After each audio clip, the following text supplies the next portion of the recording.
You feel the ground trembling beneath your feet before you understand what it means.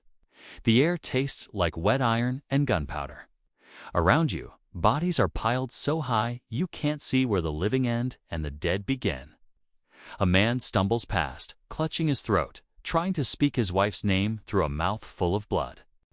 You're standing in what was, 3 hours ago, the most advanced military formation Europe had ever seen. Now, it's just a slaughterhouse. And somewhere in this ocean of screaming, dying men is a king who came here wearing chains around his waist. Chains he put there himself. Chains that were supposed to save his soul. They didn't. Before we walk through the smoke of this catastrophe together, I'd be genuinely curious to know where in the world you're listening from. The fact that we can share this forgotten Scottish tragedy across continents and centuries never stops fascinating me. The date is September 9th, 1513, and what you're witnessing is the final act of one of history's most shocking military reversals, a battle that shouldn't have been possible. 26,000 exhausted, half-starved English soldiers have just destroyed the largest, best-equipped army Scotland will ever field. Over 30,000 men marched south from Edinburgh with the swagger of conquerors. The survivors can be counted in the hundreds. But numbers don't capture what actually happened here. This wasn't just a defeat. It was an extinction event. The King of Scotland lies dead somewhere in this field, his face split open by a farmer's tool. His body naked and unrecognized, wrapped in that secret iron penance belt that tells you everything you need to know about why this disaster happened at all. Because the Battle of Flodden wasn't lost on this rain-soaked field in Northumberland. It was lost decades earlier, in the mind of a boy who watched his own father die because of him. James IV of Scotland was not supposed to be a tragic figure. For most of his reign, he was the opposite, a genuine Renaissance success story in an age when most monarchs were lucky to keep their kingdoms from collapsing. While England tore itself apart in dynastic civil war, James built Scotland into something that actually worked. He didn't just learn languages for show. He spoke 8 of them fluently and used them to conduct his own diplomacy. He didn't just fund scientists. He rolled up his sleeves and participated in alchemical experiments and surgical procedures, testing theories himself like some medieval Elon Musk. He commissioned the construction of the Great Michael, a warship so massive that building it consumed most of Scotland's oak forests and terrified every other navy in Europe. He was brilliant, curious, wealthy, and loved by his people. He should have died in his bed, surrounded by grandchildren, remembered as Scotland's Golden King. But there was a crack running through the foundation of James's soul, and it was growing wider every year. When James was 15 years old, he allowed himself to be used. A faction of ambitious nobles convinced the teenager that his father, James III, was weak and unfit to rule. They wrapped the boy in the flag of reform and rebellion, put him at the head of an army, and marched him toward his own father. The Battle of Sochie-Born in 1488 ended with the king's forces routed and James III fleeing the field.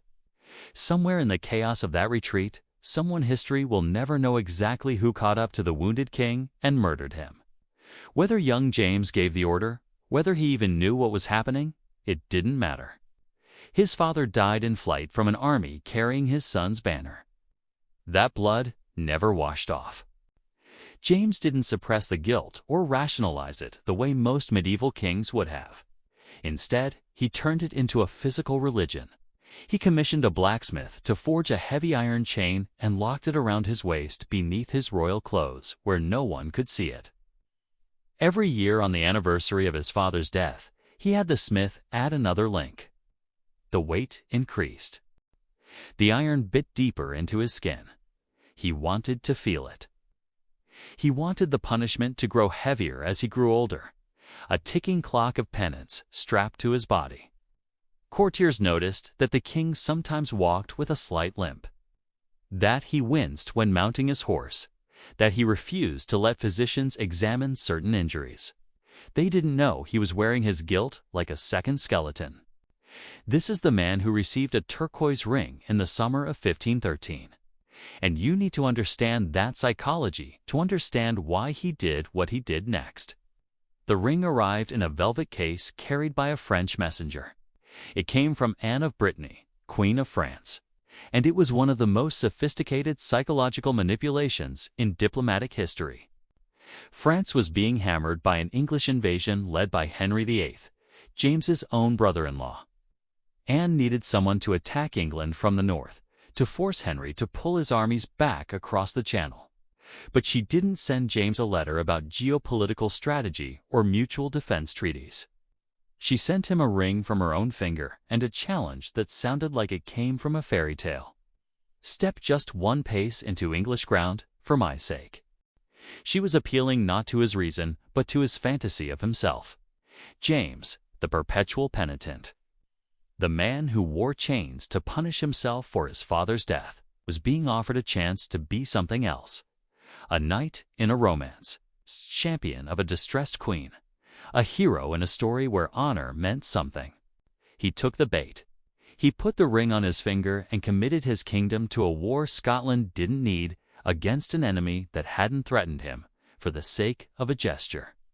He thought he was entering a chivalric tournament where courage and honor would decide the outcome. He was actually walking into a trap designed by the most dangerous woman in Europe, and he didn't even know she existed. Catherine of Aragon was sitting on the English throne as regent, while her husband Henry VIII played soldier in France. If you only know Catherine from the sad later chapters of Tudor history, the discarded wife. The divorce, the tragedy, you need to erase that image completely. In 1513, Catherine was 27 years old, 6 months pregnant, and absolutely terrifying. She was the daughter of Isabella of Castile, the warrior queen who had driven the Moors out of Spain after 7 centuries of occupation. Catherine had grown up in military camps, watching her mother sign death warrants and plan sieges. War was her inheritance. When word reached London that a massive Scottish invasion force had crossed the border and was smashing through English castles, Catherine didn't panic. She didn't flee south to safety. She went to work with the cold efficiency of a surgeon preparing to amputate a limb. She knew exactly what kind of war this was going to be, and she knew exactly what kind of commander she needed. Not a young hothead eager for glory. It's not a tournament champion who thought battles were won with courage. She needed someone who understood that war was about logistics, terrain, and the willingness to do ugly things when necessary. She reactivated a man who was supposed to be retired. Thomas Howard, Earl of Surrey, was 70 years old, a relic from the Wars of the Roses who had spent decades clawing his way back from disgrace. He was arthritic, grumpy, and fighting for his family's survival. Catherine gave him 26,000 men scraped together from the northern counties' farmers, craftsmen, border raiders, and a simple directive: stop the Scots. Surrey understood the assignment. He wasn't going to fight James's war. He was going to fight his own. The contrast between the two armies was almost absurd. James marched south with 30,000 men wearing imported plate armor, carrying 18-foot Swiss-style pikes, accompanied by the Seven Sisters 7 massive bronze siege cannons that were the envy of Europe. This was a modern, professional military machine designed to crush anything in its path. They crossed into England in late August and proceeded to demolish English border fortresses with contemptuous ease. Norham Castle, which had withstood sieges for centuries, fell in less than a week. The Scottish guns barked, the walls crumbled, and James's army rolled forward like a bronze-plated tsunami. They were unstoppable. They knew it. And that confidence was the poison that would kill them. Surrey's army looked like a joke by comparison. 26,000 exhausted men in padded canvas jacks, carrying billhooks farm tools modified for war. They were marching through torrential rain on empty stomachs, sleeping in ditches, drinking from puddles. The English longbow, the legendary weapon that had won Agincourt, was useless. In the downpour, bowstrings went slack. Arrows fell apart. Surrey realized early that this wasn't going to be a battle of arrows and cavalry charges. This was going to be a knife fight in a phone booth. His men looked like drowned rats. But they had something James's shining army didn't. They were fighting on their own land for their own homes. And they had nothing left to lose.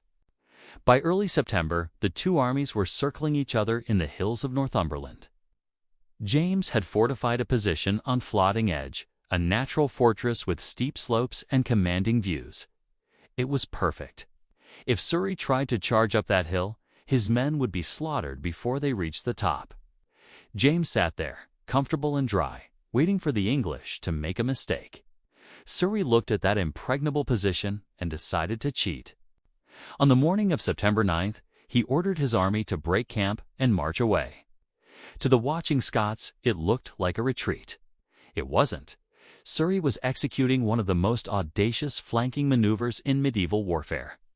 He marched his men in a wide arc, crossing the river till at Twizel Bridge, looping all the way around the Scottish position. Here is where the tragedy crystallizes into a single image. While Surrey's army was bottlenecked crossing that narrow stone bridge, strung out in a vulnerable column, the Scottish artillery commanders begged James for permission to fire. One volley from the Seven Sisters would have obliterated the bridge and the English army. It would have been a massacre, a turkey shoot, the easiest military victory in Scottish history. James refused. Why? Some historians cite fog, confusion, the chaos of command, but the darker truth fits the man with the iron belt around his waist. James refused to fire on an enemy crossing a river because it wasn't chivalrous, it wasn't fair. He wanted a battle of heroes, not a slaughter of logistics. He got his wish. It destroyed him. By late afternoon, the reality became clear. Surrey hadn't retreated, he had appeared behind the Scottish army. The English were now between James and Scotland. The road home was cut. Panic rippled through the Scottish ranks as they realized they were no longer the hunters but the trapped. James had to abandon his fortified position, turn his massive formation around, and march downhill to face the English on lower ground. The dynamic had reversed completely. James wasn't fighting for conquest anymore. He was fighting to break out. And as the rain began to clear and both armies formed their lines, the artillery duel began. At 4 o'clock, Robert Borthwick lit the fuses on the Seven Sisters. The ground convulsed. The sound was the loudest man-made noise ever heard in Britain up to that point. But physics betrayed the Scots, because their guns were positioned too high up the slope.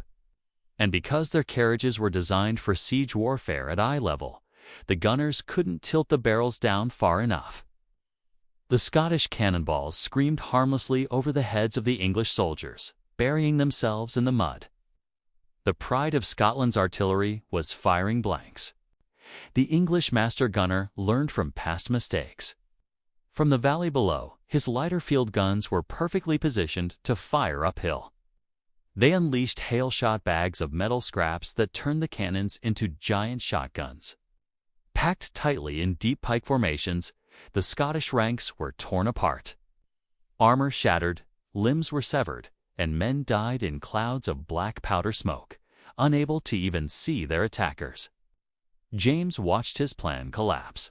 His heavy guns were useless, and his army was being destroyed. He had only one option left: charge. The Scots kicked off their boots for traction and advanced downhill. 10,000 pikemen moving as one, their 18-foot pikes forming a forest of steel. But at the bottom of the slope lay a marshy stream.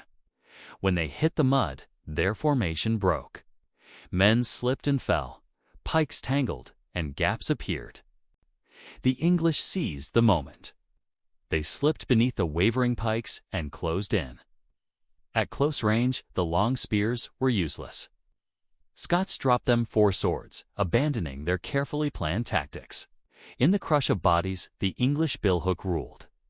With hooks, blades, and spikes, billmen dragged men down, crushed armor, and turned the muddy ground into a killing field.